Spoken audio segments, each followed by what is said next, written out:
దేవుని వాక్యాన్ని మనము ధ్యానించుకుందాం. యోధా రాజుల చరిత్ర మనము నేర్చుకుంటున్నాం. యూదులను పరిపాలించినటువంటి రాజులు, వారి జీవితాలు, వాళ్ళ యొక్క పరిశుద్ధమైన బ్రతుకుల వలన వచ్చిన ఆశీర్వాదాలు, వాళ్ళ పరిపాలనా కాలంలో ప్రజలకు జరిగిన కార్యాలు, అలాగే ఆ రాజులు చేసిన పాపాలు, ఆ పాపాల వల్ల ఆ రాజులైన వారికి కూడా దేవుని దగ్గర నుంచి వచ్చిన ప్రతిఫలాలు మనము చూస్తూ ఉన్నాం. మనము యోధా రాజు అయిన ఆసా గురించి నేర్చుకుంటున్నాం. యోధా రాజు అయినటువంటి ఆసా గురించి మనం నేర్చుకుంటున్నాం. 2వ దినవృత్తాంతంలో 14వ అధ్యాయంలో మనమున్నాము. 2వ దినవృత్తాంతాలు 14వ అధ్యాయంలో మనమున్నాము. అక్కడ ఒక యుద్ధము జరగవలసిన సమయం వచ్చినప్పుడు, ఒక యుద్ధము ఏర్పడినప్పుడు, ఒక యుద్ధము చేయవలసినటువంటి పరిస్థితి వచ్చినప్పుడు ఆసా ఎలాగైతే దేవుణ్ణి ఆశ్రయించాడో, ఆసా ఎలాగైతే దేవునికి ప్రార్థన చేశాడో, ఆసా ఎలాగైతే దేవుని మీద ఆధారపడి దేవుని మీద ఆనుకుని ఆసా ఎలాగైతే దేవుని కృపను పొందుకున్నాడో, ఆ యుద్ధములో ఎలాగైతే దేవుని సహాయాన్ని పొందుకున్నాడో మనము చూస్తాం. కాబట్టి అతడు తన మీద, తన శక్తి మీద, తన సైన్యం మీద ఆధారపడలేదు, కానీ దేవుడి మీద ఆధారపడ్డాడు. అతడు ఆ యుద్ధము చేయవలసిన సమయం వచ్చినప్పుడు ఇతర రాజ్యాల రాజులను ఆశ్రయించలేదు, కానీ ఇతర రాజ్యాల సైన్యాలను ఆశ్రయించలేదు, కానీ ఇతర రాజ్యాల సహాయాన్ని వేడుకోలేదు, కానీ దేవుడి సహాయాన్ని వేడుకున్నాడు. దేవుని సహాయం కొరకు మొరపెట్టాడు. దేవుని సహాయంతో అతడు ముందుకు వెళ్ళిపోయాడు. ఆ యుద్ధ సమయంలో అతడు భయపడలేదు, కానీ విస్తారమైన సైన్యాన్ని చూసి, శత్రువు యొక్క సైన్యాన్ని చూసి, బలాన్ని చూసి అతడు భయపడలేదు, కానీ అతడు చాలా నిబ్బరము కలిగి ఉన్నాడు, చాలా ధైర్యము కలిగి ఉన్నాడు. దేవుడే ఈ యుద్ధములో మాకు సహాయం చేసి విస్తారమైన ఈ సైన్యము మా చేతుల్లో ఓడిపోయేలాగా, విస్తారమైన ఈ సైన్యము మీద విజయాన్ని మాకు ఇస్తాడని చాలా అపారమైన విశ్వాసము కలిగి ఉన్నాడు, నిబ్బరాన్ని కలిగి ఉన్నాడు. ఇవన్నీ మన జీవితాల్లో మనం కూడా ఖచ్చితంగా నేర్చుకోవాలి. ఏదైనా ఒక యుద్ధ దినము మనకు వచ్చినప్పుడు మనము అలాంటి విశ్వాసమే ఉంచాలి. అలాగే దేవుడి మీద ఆధారపడాలి, దేవుడి మీద ఆనుకోవాలి, దేవుడి మీద డిపెండ్ అవ్వాలి. అలాగే దేవునికి ప్రార్థన చెయ్యాలి. అలాగే ఆ యుద్ధము చేయవలసిన యుద్ధ సమయంలో మనము ధైర్యంగా నిలబడాలి. భయం అనేది లేకుండా ధైర్యంగా నిలబడాలి, ముందుకు సాగిపోవాలి తప్ప ఏమాత్రం అధైర్యంతో, భయంతో మనం కృంగిపోవడానికి వీల్లేదు. ధైర్యంగా ముందుకు వెళ్ళిపోవాలి, దేవుడి మీద భారం వేసేసి. చదవండి. తర్వాత ఆ ప్రార్థన తర్వాత ఎన్నో వచనంలో ఉన్నాం మనం.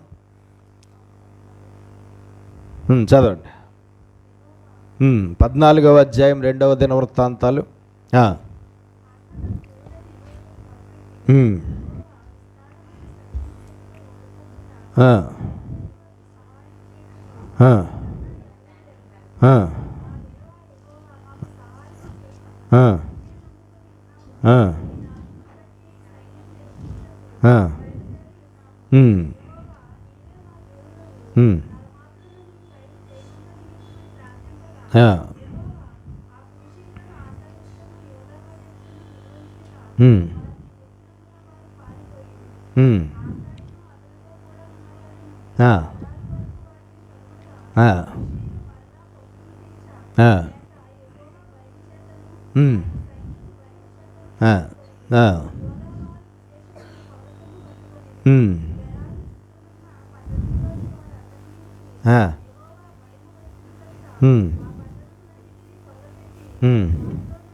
దేవునికి స్తోత్రాలు చెల్లిద్దాం. రెండు చేతులు పైకెత్తి హల్లెలూయా.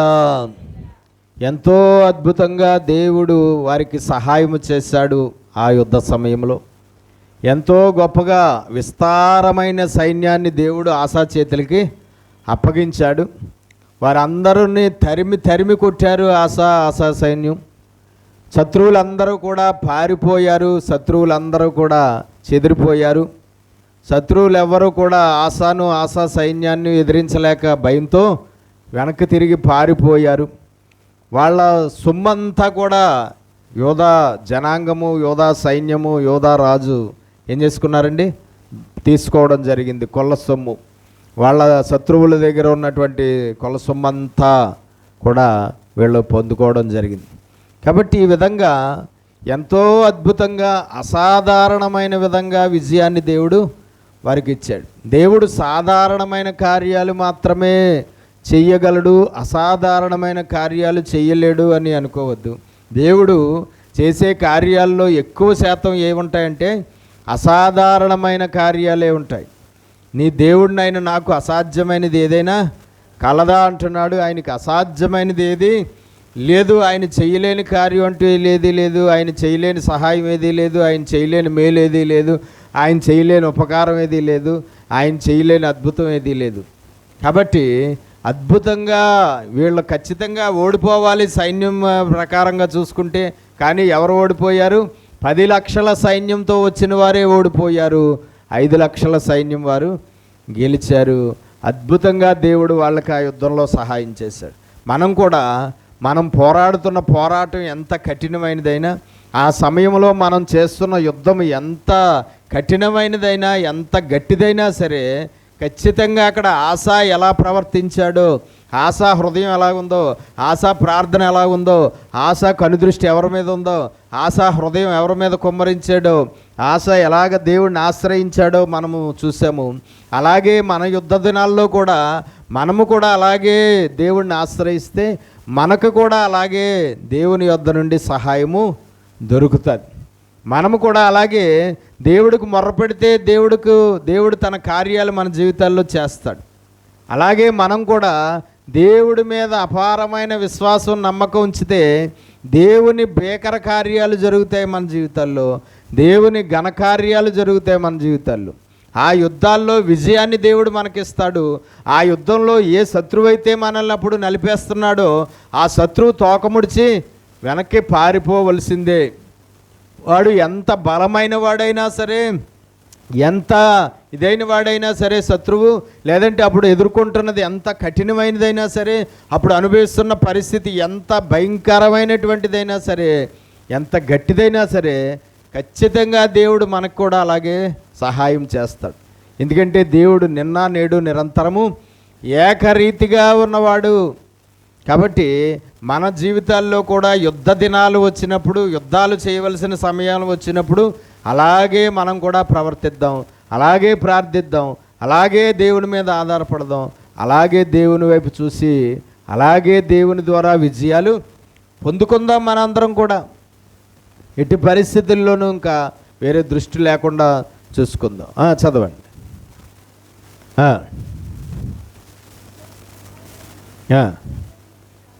అజర్యా అనే ఒక సేవకుడి మీదకి దేవుని ఆత్మ దిగి వచ్చింది.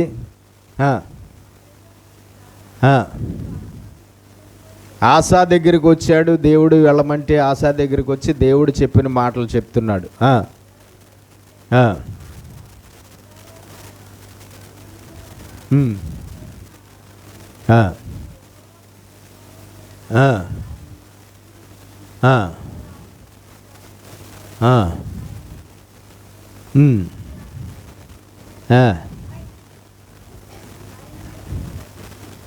ఏంటి ఎన్ని 3 మాటలు చెప్పాడు అక్కడ దేవుడు తన సేవకుడిని పంపించి. ఏంటి చదవండి. మొదటిది, మీరు యెహోవా పక్షపు వారైన ఎడల ఆయన మీ పక్షంగా ఉంటాడు. మీరు దేవుని పక్షంగా ఉంటే ఆయన కూడా మీ పక్షంగా ఉంటాడు. రెండవది, మీరు ఆయన యొద్ద విచారణ చేస్తే ఆయన మీకు ప్రత్యక్షమవుతాడు. మీరు ఆయనను విసర్జిస్తే కనుక ఆయన కూడా మిమ్మల్ని విసర్జిస్తాడు. నేను చాలాసార్లు చెప్తాను, మనం ఏం చేస్తామో అదే మనకి దేవుడు చేస్తాడు. మనం ప్రేమిస్తే ఆయన ప్రేమిస్తాడు, మనం తృణీకరిస్తే ఆయన తృణీకరిస్తాడు, మనం ఆయన్ని నిర్లక్ష్యం చేస్తే ఆయన మనల్ని నిర్లక్ష్యం చేస్తాడు, మనం ఆయన్ని విసర్జిస్తే ఆయన మనల్ని విసర్జిస్తాడు, మనం ఆయన్ని ఇచ్చేస్తే పక్కన పెట్టేస్తే ఆయన కూడా మనల్ని పక్కన పెట్టేస్తాడు. కాబట్టి మనము ఆయన ఎడల ఎలాగున్నామో ఆయన కూడా మన ఎడల అలాగే ఉంటాడు.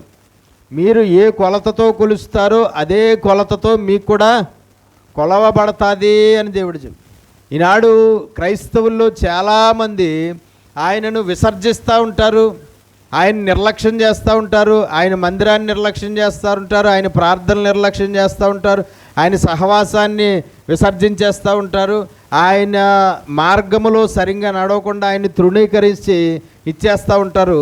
కానీ దేవుడు మాత్రం వాళ్ళని ఎంతో ఆశీర్వదించాలని, దేవుడు వాళ్ళని ఎంతో దీవించాలని, దేవుడు ఎన్నో గొప్ప కార్యాలు, అద్భుత కార్యాలు, ఆశ్చర్య కార్యాలు చేయాలని, దేవుడు చాలా మేలులు చేయాలని, ఆపదలు వస్తే దేవుడు చాలా ఇదిగా విడిపించేయాలని అనుకుంటా ఉంటారు. కానీ అది సాధ్యమవుతుందా? అది సాధ్యమవుతుందా? ఒకసారి రామేశ్వరం చర్చ్ జరుగుతుండగా, రామేశ్వరం చర్చికి అప్పుడప్పుడు వస్తూ ఉంటుంది ఒక ఆవిడ, అప్పుడప్పుడు వస్తారు, రెగ్యులర్ విశ్వాస్ కాదు. అలాగని అసలు మన సంఘ సభ్యురాలు కాదనడానికి కూడా లేదు. ఏ సంఘానికి వెళ్తే మన సంఘానికి వస్తుంది, కానీ ఎప్పుడూ ఆవిడ జ్ఞాపకం వచ్చినప్పుడు వస్తూ ఉంటుంది.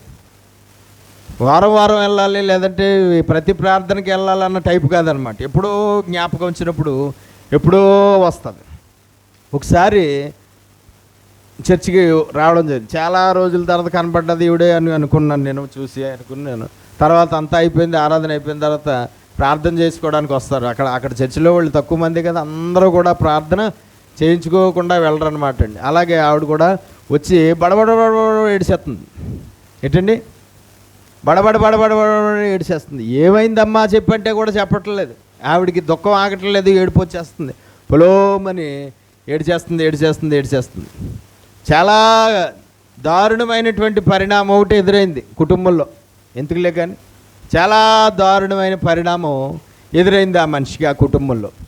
ఆ పరిణామాన్ని తట్టుకోలేక, ఆ పరిస్థితి అనుభవించలేక చాలా దుఃఖపడుతూ, చాలా ఇదవుతూ, చాలా ఏడ్చేసి అంటుంది, పాస్టర్ గారు ఎలాగైనా సరే నాకు కార్యం జరగాలి, ఎలాగైనా సరే నాకు అద్భుతం చేయాలి, ఎలాగైనా సరే నాకు విడుదల రా, మీరు ఎలాగైనా సరే నాకు వెంటనే అద్భుతంగా విడుదల వచ్చేసి ఇలాగా ప్రార్థన చేయండి, వెంటనే నాకు సమాధానం వచ్చేయాలన్నట్లుగా ఉన్నాయి ఆవిడ మాటలు.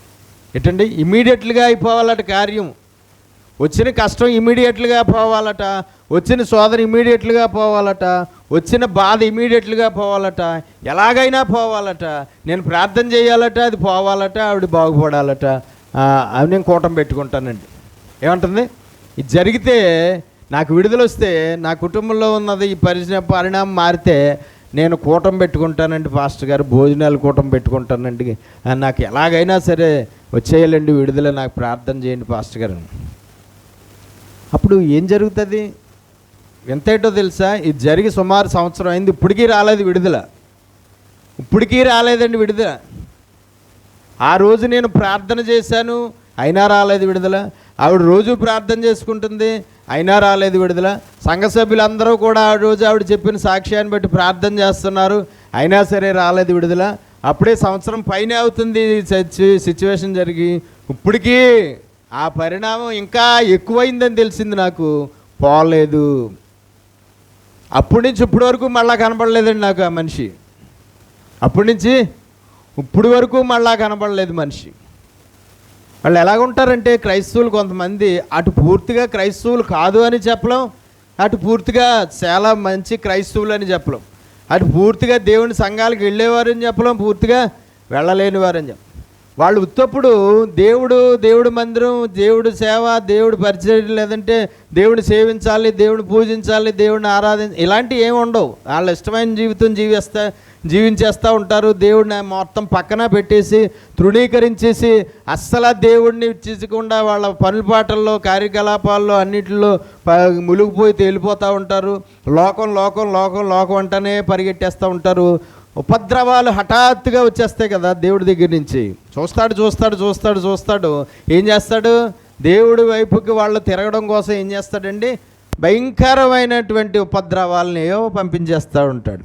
అలాగే చూశాడు చూశాడు చూశాడు చూశాడు భయంకరమైన ఉపద్రవాన్ని పంపించాడు. మళ్ళీ బాప్తిసం తీసుకుందండి ఆవిడ. బాప్తిసం తీసుకున్న మనిషి మన దగ్గర కాదు కానీ వేరే చోట. ఇప్పుడు చిన్నప్పటి నుంచి దేవుడు నమ్ముకున్న మనిషి అంట. చిన్నతనం నుంచి దేవుడిని నమ్ముకున్న మనిషి, ఎప్పుడో బాప్తిసం తీసుకున్న మనిషి. కానీ ఒక చర్చికి రావడం కానీ, ఒక సంస్కారంలో పాలు పొందడం కానీ, ఒక కూటంలో పాలు పొందడం కానీ, లేదంటే అసలు ఏ మాత్రము కూడా సరిగ్గా ఉండదు. అది చాలదన్నట్టు కొంచెం రాంగ్ రూట్లో కూడా ప్రవర్తిస్తూ ఉంటుంది తేడాగా. ఇవన్నీ దేవుడు చూస్తూ ఉంటాడు కదా. చూసి చూసి చూసి ఒకసారి అది హఠాత్తుగా దింపేస్తాడు. దేవుడితో ఏంటంటే చూసి చూసి చూసి టక్కని దింపేస్తాడనమాట. ఎన్నిసార్లు గద్దించినను లోబడని వారు మరి తిరిగి లేకుండా హఠాత్తుగా నాశనమగునన్న మాట చాలా పెర్ఫెక్ట్గా నెరవేరుతుంది. తట్టుకోలేనంత భయంకరమైన ఒక ఉపద్రవాన్ని కుటుంబం మీదకు పంపిస్తే ఏమిటట? వెంటనే పోవాలి, వెంటనే వచ్చేయాలి, వెంటనే కార్యం జరిగిపోవాలి. నేను కృతజ్ఞతా కూటం పెట్టేసుకుని భోజనాలు పెట్టేసుకుంటాను. ఎవరికి కావాలి నీ భోజనాలు కూటం? నీ భోజనాలు కూటం సంఘస్థులకు కావాలి, దేవుడికి కావాలా? కాబట్టి మనం తెలుసుకోవాల్సింది ఏంటంటే చాలామంది అలాగే ఇచ్చేస్తూ ఉంటారు.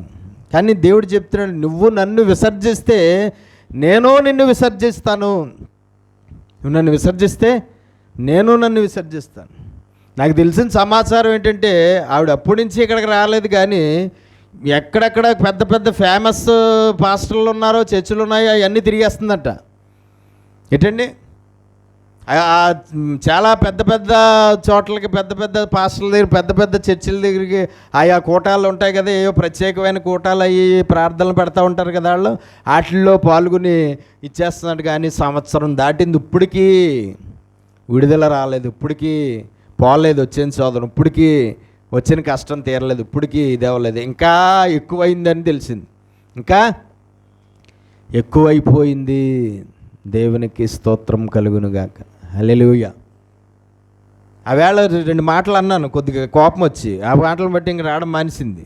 ఇంక ఈయన గారి సుఖం లేదు కానీ మనకి ప్రార్థన చేశాను, కానీ నాకు తెలుసు కదా కొద్దిగా. అలాగా మీరు ఇలాగ ఉండడం వల్ల ఇలాగే జరుగుతాయమ్మా. మీరు దేవుడిని పట్టుకుని ఉంటే, దేవుడిని ఇదిగా చేస్తే దేవుడు కాపుదల ఉంటుంది. కానీ మీరు మొత్తం దేవుడిని పక్కనెట్టేసి మీ ఇష్టమైనటువంటి జీవించి ఇప్పుడు కష్టం వచ్చినప్పుడు వచ్చి పాస్టర్ గారు ప్రార్థన చేసేయండి, నేను కూటమెట్టేసుకుంటాను పోవాలంటే ఏం జరిగే పనులు కాదు. ఏదో మీ యొక్క ఇదికి తప్ప దేవుళ్ళలో చాలా బలంగా ఉండండి, రెగ్యులర్గా చర్చికి రండి, భయభక్తులు కలిగి ఉండండి. ఓ సంస్కారం తీసుకోరు, బాప్తిసం తీసుకున్న మనిషి అయ్యండి మీరు. ఇలాగని కొంచెం గద్దించాను. అలా గద్దించినందుకు కోపం వచ్చింది, రావడం మానేస్తే మానండి, మనకేంటి. కానీ అయితే దేవుని కార్యం జరిగిందా అంటే ఇప్పటికీ దేవుడి వద్ద నుండి సహాయం దొరికిందంటే, దేవుడు అందులో నుంచి విడుదల ఇచ్చాడంటే ఇప్పటికీ విడుదల ఇవ్వలేదు. దేవునికి స్తోత్రం. ఎన్ని చోట్లకు తిరిగినా విడుదల రావట్లేదు. ఎంత పెద్ద పెద్ద పాస్టర్ల దగ్గరికి వెళ్ళినా విడుదల రావట్లేదు. ఎన్ని పెద్ద పెద్ద కూటాల్లో పొందుకున్నా విడుదల రావట్లేదు. సేవకులు కొన్ని ప్రార్థనలు ఎట్టి వచ్చేయండి, ఈ ప్రార్థనలో పాల్గొనండి, అద్భుతాలు జరిగిపోతాయి, ఆశ్చర్యకార్యాలు జరిగిపోతాయి, మీ కష్టాలు పోతాయి, మీ శోధనలు పోతాయి, మీ రోగాలు తగ్గిపోతాయి, మీ కరువులు పోతాయి, మా ప్రార్థనలకు రండి. చాలా బలంగా జరుగుతున్నాయి ప్రార్థనలు, చాలా శక్తివంతమైన ప్రార్థనలు, చాలా శక్తివంతమైన ఆరాధన, చాలా శక్తివంతమైన వాక్యము, ఇలాగని చెప్పి వాళ్ళు మీరు అందరూ వచ్చి మీరు అందరూ ఇచ్చిన కానుకల కోసం అలా చెప్తారు. కానీ నిజానికి దేవుడు ఒక జల్లకాయ పీకిన మనిషికి ఏ సేవకుడి ద్వారాను దేవుడు చిత్తం లేకుండా విడుదల రాదు. నువ్వు అది ఎంత పెద్ద ఉపవాస ప్రార్థన అయినా రాదు, నువ్వు ఎంత పెద్ద బలమైన అభిషేకం కలిగిన సేవకుడు అయినా సరే రాదు. ఒకసారి దేవుడు తన కోపాన్ని ఒక విశ్వాసి మీదకు పంపించి శిక్ష విధించినప్పుడు ఆ కోపాన్ని మరలా దేవుడే వెనక్కి తీసుకుని ఆ శిక్ష నుంచి దేవుడే విడిపించి దేవుడే సహాయం చేస్తే ఆ మనిషికి విడుదల వస్తుంది తప్ప ఆ మనిషి కొరకు దేవుని చిత్తంలో లేకపోయినా సరే దేవుడి చిత్తంగా ఆ మనిషి దగ్గర నుంచి మార్పు రాకుండా గొప్ప సేవకుడు ప్రార్థన చేసినా ఏమీ జరగదు. ఇప్పుడు ఇలాంటి వాళ్ళు అందరూ ఏమనుకుంటారంటే ఇలాంటి కష్టాలు అనిపించే వాళ్ళు చాలా శక్తివంతమైన ప్రార్థనలంట, చాలా బలమైన ప్రార్థనలంట, లక్షల మంది వచ్చేస్తారట, చాలా గొప్ప అభిషేకం ఉన్న ప్రార్థనలంట. మనం వెళ్ళిపోతే ఆ ప్రార్థనలకు వెళ్ళిపోయి ఆ ప్రార్థనలో పాల్గొంటే మనకే విడుదల వచ్చేస్తుంది. మనం ఆ ప్రార్థనలోకి వెళ్ళి అక్కడ అందులో పాల్గొని అందులో ఆ 3 రోజులు ఉపవాసం ఉంటే మనకు విడుదల వచ్చేస్తుంది, మనకి దేవుడి దగ్గర నుంచి సమాధానం వచ్చేస్తుంది, దేవుని కార్యాలు జరిగిపోతాయి అనుకుని పరుగులెత్తేస్తారు. కానీ ఎన్ని అభిషేక ప్రార్థనలలో పొందుకున్నా ఏ ప్రయోజనం ఉండదు. కాబట్టి మనం తెలుసుకోవాల్సింది ఏంటంటే, నువ్వు నన్ను విసర్జిస్తే నేను నిన్ను విసర్జిస్తాను, నువ్వు నన్ను తృణీకరిస్తే నేను నిన్ను తృణీకరిస్తాను. దేవునికి స్తోత్రం. మనము ఆయన విషయంలో ఎలాగున్నామో ఆయన కూడా మన విషయంలో అలాగే ఉంటాడు. నువ్వు చాలా శ్రద్ధాశక్తులు భయభక్తులు కలిగి దేవుడి భయం కలిగి దేవుడికి లోబడి దేవుని మార్గంలో ప్రయాణం చేస్తున్నావా, నీ విషయంలో చాలా శ్రద్ధాశక్తులు అయినా కలిగి ఉంటాడు. చాలా నువ్వు లోబడ్డావు కాబట్టి నిన్ను చాలా ప్రేమిస్తాడు. నువ్వు చాలా బాగా మంచి మార్గంలో నడుస్తున్నావు కాబట్టి నీకు కష్టం వచ్చినప్పుడు ఇమీడియట్లీగా యాక్షన్ తీసుకుంటాడు. నీకు శోధన వచ్చినప్పుడు ఇమీడియట్లీగా నీ ప్రార్థన అంగీకరిస్తాడు. నీకు ఇరుకు వచ్చినప్పుడు ఇమీడియట్లీగా నిన్ను దేవుడు విడిపించి దేవుడు రక్షించి దేవుడు నీకు తోడుగా ఉన్నాడు అని రుజువు చేసుకుంటాడు. దేవుడు తోడుగా ఉన్నాడు అని రుజువు చేసుకుంటూ ఉంటాడు ఆయన. అంతే తప్ప మనం వదిలేస్తే ఆయన వదిలేస్తాడు. ఎవరికి నష్టం? మనం ఆయన్ని వదిలేయడం వల్ల ఆయనకి ఏమీ నష్టం లేదు. కానీ ఆయన మనల్ని వదిలేస్తే మనకు దిక్కు లేదు, ఇంకా ఉందా? దిక్కే లేదు. దేవునికి స్తోత్రం కలుగునుగాక. కాబట్టి మనం తెలుసుకోవాల్సింది ఏంటంటే, మీరు నన్ను తృణీకరిస్తే నేను తృణీకరిస్తాను, మీరు నా పక్షంగా ఉంటే నేను మీ పక్షంగా ఉంటాను, మీరు నన్ను విసర్జిస్తే నేను మిమ్మల్ని విసర్జిస్తాను అని దేవుడు చెప్తున్నాడు అక్కడ.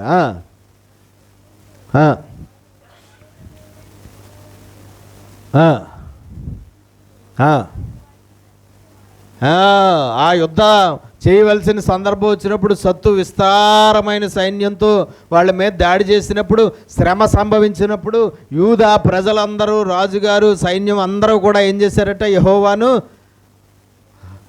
మళ్ళుకొన్నారు, యెహోవాను వేడుకొన్నారు, యెహోవా వైపు చూశారు, యెహోవాను లక్ష్య పెట్టారు.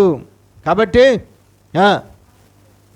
ఆయన్ని వెతికినప్పుడు ఆయన వారికి ప్రత్యక్షమాయను.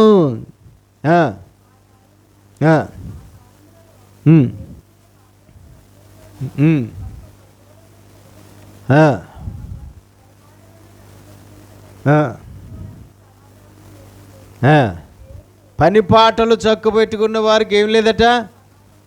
అర్థమైందా మాట? మీకు ఏమర్థమైంది చెప్పండి? చదివిన మాట చదవండి మళ్ళీ ఒకసారి.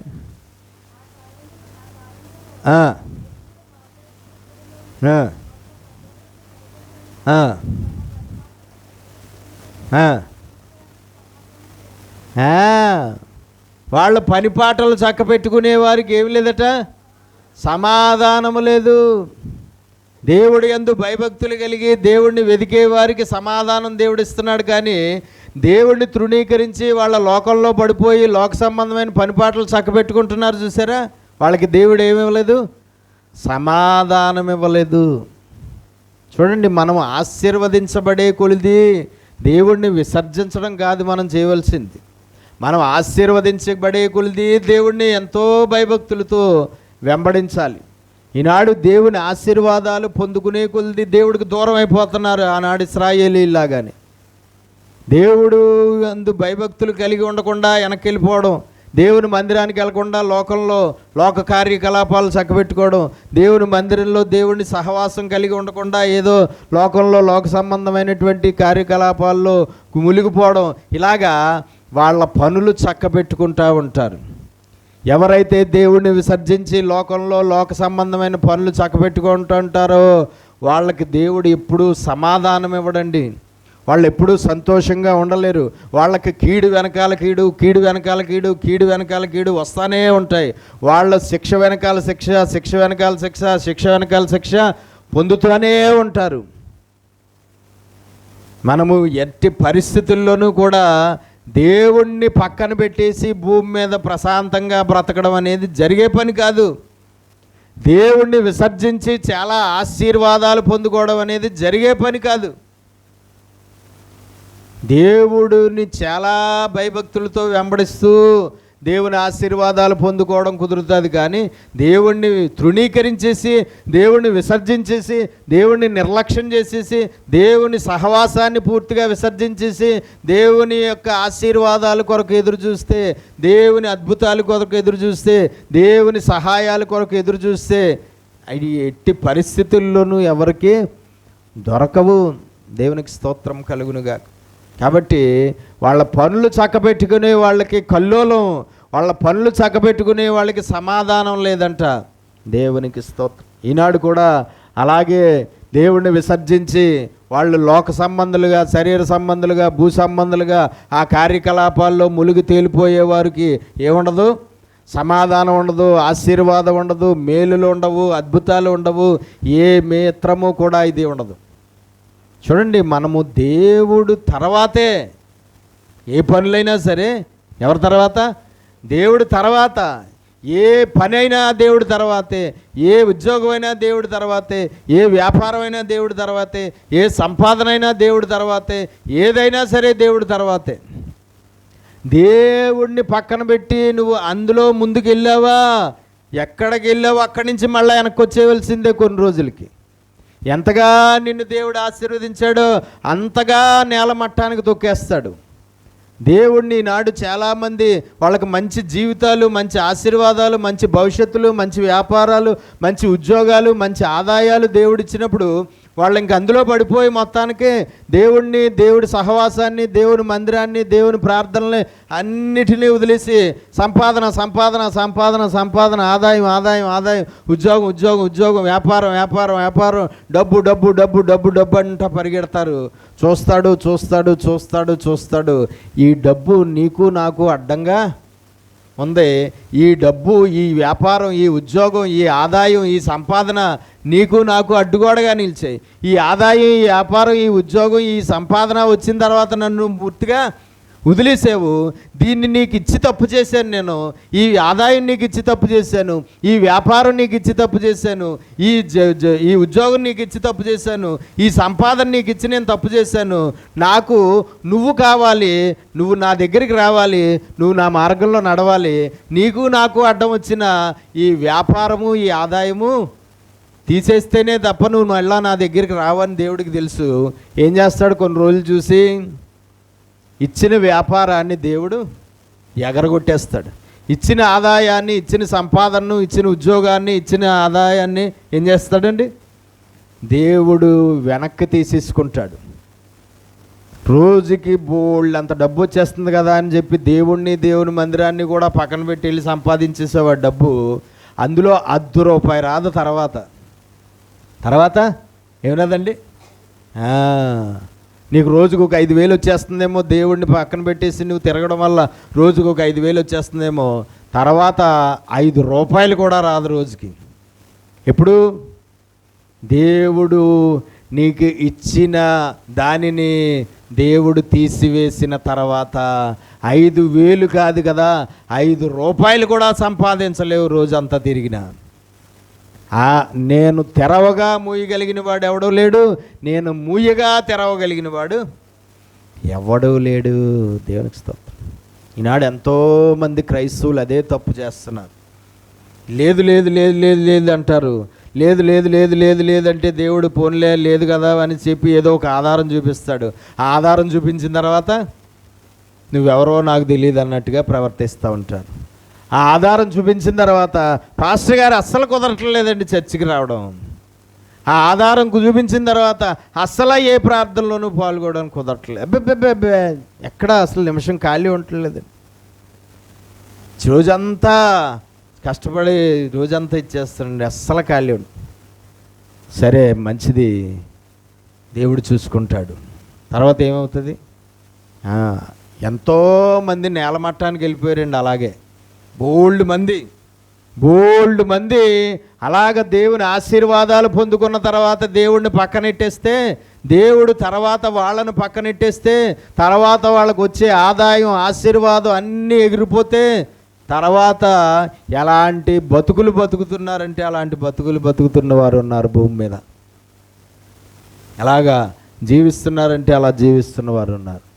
కాబట్టి మనం తెలుసుకోవాల్సింది ఏంటంటే, ఎట్టి పరిస్థితుల్లోనూ దేవుడు స్థానంలో ఇంకోటి ఏది పెట్టడానికి వీల్లేదు. దేవుడి టైంలో ఇంకోటి ఏది పెట్టడానికి వీల్లేదు. దేవుడి స్థానంలో దేవుడే ఉండాలి, దేవుడి టైంలో దేవుడే ఉండాలి ఖచ్చితంగా. లేదంటే ఆయన పరిణామాలు ఎలాగుంటాయో ఎవ్వరము ఊహించలేము. తర్వాత ఏం జరుగుతుందో ఎవరు ఊహించలేము. చూస్తాడు చాలా సమయం ఇస్తాడండి. అంత ఇమీడియట్లీగా ఏమి యాక్షన్స్లో వెళ్ళిపోడు, కానీ చూస్తాడు, హెచ్చరిస్తున్నాడు, గద్దిస్తున్నాడు, చాలా ఇదిగా మాట్లాడుతున్నాడు. అయినా సరే అస్సలు లేనప్పుడు అప్పుడు టక్కమని ఎగిరిపోతుంది. ఏదైనా సరే టక్కమని తీసివేస్తాడు, టక్కమని తొలగించేస్తాడు, టక్కమని ఆశీర్వాదం ఆగిపోతుంది, టక్కమని ఆదాయం ఆగిపోతుంది, టక్కమని ఉద్యోగం ఆగిపోతుంది, టక్కమని వ్యాపారం ఆగిపోతుంది, టక్కమని పనులు చక్కబెట్టుకునేవాడు కదా, చక్కబెట్టుకునేదానివి కదా. ఇంక ఏ పనులు చక్కబెట్టుకోవడానికి పనులే ఉండవు. పనులు చక్కబెట్టుకోవడానికి ఏముండవండి ఇంకా. కాబట్టి ఆయన దగ్గర చాలా జాగ్రత్తగా ఉండాలి దేవుని పిల్లలైన వారు. దేవుడితో చాలా జాగ్రత్తగా ఉండాలి. దేవుడితో చెలగాటం ఆడేమా తట్టుకోలేము మనం. దేవుడితో చెలగాటం ఆడితే ఏం చేయలేమండి, ఏమవలేము, తట్టుకోలేము. పరిణామాన్ని ఎలా ఉంటుందో కూడా ఊహించలేము పరిణామం. కాబట్టి అక్కడ అంటున్నాడు సేవకుడు వచ్చి,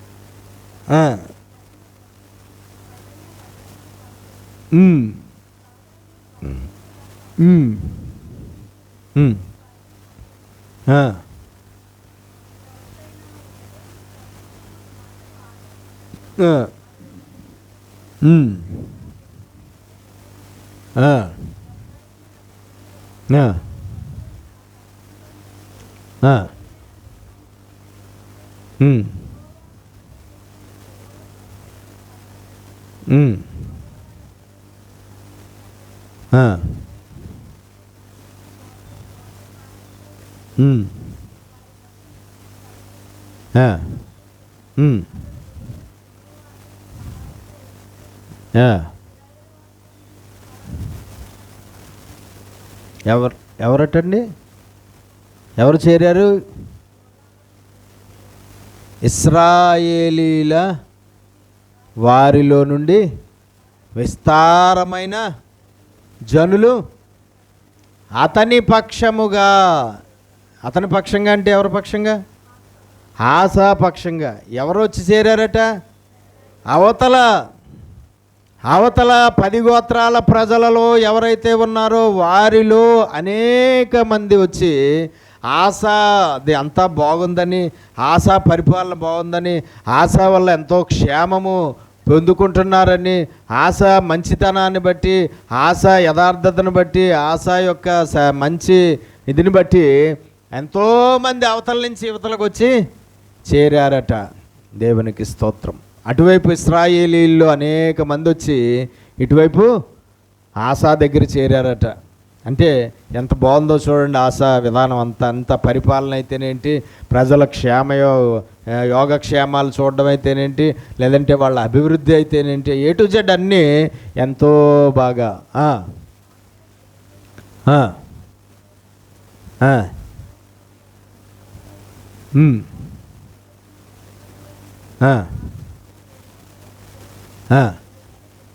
700 ఎద్దులు, 7,000 గొర్రెలు యెహోవాకు బలిగా అర్పించాడు. 2 చేతులు పైకి స్తోత్రాలు చెల్లిద్దాం. హల్లెలూయా. అంటే దేవుడి విషయంలో, కృతజ్ఞత విషయంలో కూడా ఇతడు చాలా అద్భుతంగా ఉన్నాడు. ఎంత? 7 చదవండి ఒకసారి. 700 ఎద్దులు, 7,000 గొర్రెలు యెహోవాకు బలిగా అర్పించాడు. దేవునికి మహిమ కలుగునుగాక. హల్లెలూయా. 2 చేతులు పైకి స్తోత్రాలు చెల్లిద్దాం. హల్లెలూయా, హల్లెలూయా, హల్లెలూయా. కాబట్టి మనం తెలుసుకోవాల్సింది ఏంటంటే, దేవాది దేవుడి ఎడల ఎంతో కృతజ్ఞత కలిగి ఉన్నాడు. ఎలా ఉన్నాడండి? దేవాది దేవుడి ఎడల ఎంతో కృతజ్ఞత. దేవుడికి ఎంతో గొప్పగా బలులు అర్పించాడు. దేవుడిచ్చిన అసాధారణమైన విజయాన్ని బట్టి, దేవుడు చేసిన సహాయాన్ని బట్టి, దేవుడు చేసిన మేలును బట్టి, దేవుడు చేసిన కార్యాన్ని బట్టి, దేవుడు చేసినటువంటి గొప్ప ఆ విజయాన్ని ఇచ్చిన విజయాన్ని బట్టి ఏం చేశాడండి? దేవుడికి బలులు అర్పించాడు కృతజ్ఞతతో. ఏం చేశాడండి? బలులు అర్పించాడు కృతజ్ఞతతో.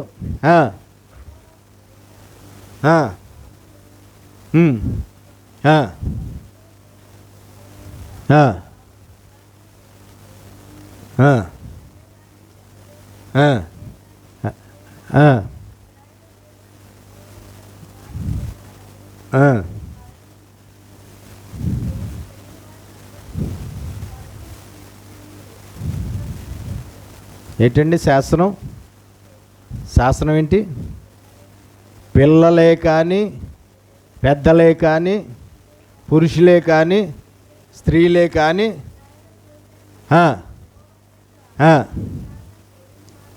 ఇశ్రాయేలీల దేవుడైన యెహోవా యొద్ద విచారణ ఎవరు చెయ్యరు, వారికి మరణ శిక్ష విధిస్తాను నేను. రాజుగారి శాసనం, రాజుగారి ఆజ్ఞ.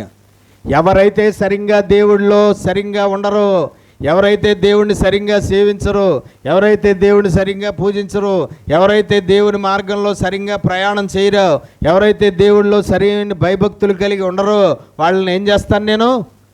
మరణ శిక్ష విధిస్తాను. ఏ మాత్రమో కూడా ఇది లేకుండా, కనికరం లేకుండా ఏం చేస్తాను? కనికరం అనేది లేకుండా ఏం చేస్తాను? మరణ శిక్ష విధిస్తాను.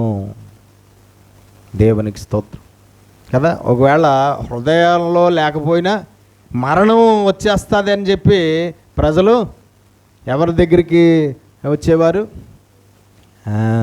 దేవునికి స్తోత్రం కలుగును. కాబట్టి మనం తెలుసుకోవాల్సింది ఏంటంటే, ఆయన ఆ కాలంలో మనం చూస్తే చాలా బాగా దేవుడికి ప్రియమైనటువంటి వాడిగా ఉన్నాడు, ప్రియమైన వాడిగా ప్రవర్తిస్తూ వచ్చాడు. ఎలా ఉన్నాడండి? దేవునికి ఎంతో ప్రియమైన వాడిగా, ప్రియమైన ప్రవర్తన, ప్రియమైనటువంటి పనులు. మనం చూస్తుంటే అందరినీ ఆత్మ సంబంధంగా వాళ్ళకి క్షేమాభివృద్ధి కలిగేలాగా చేస్తున్నాడు. ఆత్మ సంబంధంగా వాళ్ళందరూ దేవుడి దగ్గరికి వచ్చేలాగా చేస్తున్నాడు. భూ సంబంధమైనటువంటి పరిపాలన, భూ సంబంధమైనవేవో లబ్ధి చేకూర్చడం కాదు, కానీ వాళ్ళకి చాలా అవసరమైన దాన్ని చేకూర్చాడు. ఆశ ఏంటి? దేవుడి దగ్గరికి చేరుస్తున్నాడు అందరినీ. రూల్స్ పెట్టాయో మరణం విధిస్తానని చెప్పు, ఎలాగో మొత్తానికి ఎలాగైనా సరే ఏంటి? దేవుడి యొద్దకు చేరుస్తున్నాడు. ఏంటండి? దేవుడి యొద్దకు చేరుస్తున్నాడు. దేవుడి దగ్గరికి చేరిన తర్వాత దేవుడే పట్టుకుంటాడు. దేవుడి యొద్దకు నడిపించబడిన తర్వాత దేవుడి మార్గంలో వాడు నడుచుకునేలాగా దేవుడు చూసుకుంటాడు కదా. ఇప్పుడు మనమైనా సరే వీడి దగ్గరికి నడిపించాలి. దేవుడి దగ్గరికి నడిచి వచ్చాడు అంటే వాడిని దేవుడిలో చివరి వరకు నడిచేలాగా పని ఎవరు చూసుకుంటారు? దేవుడు చూసుకుంటాడు.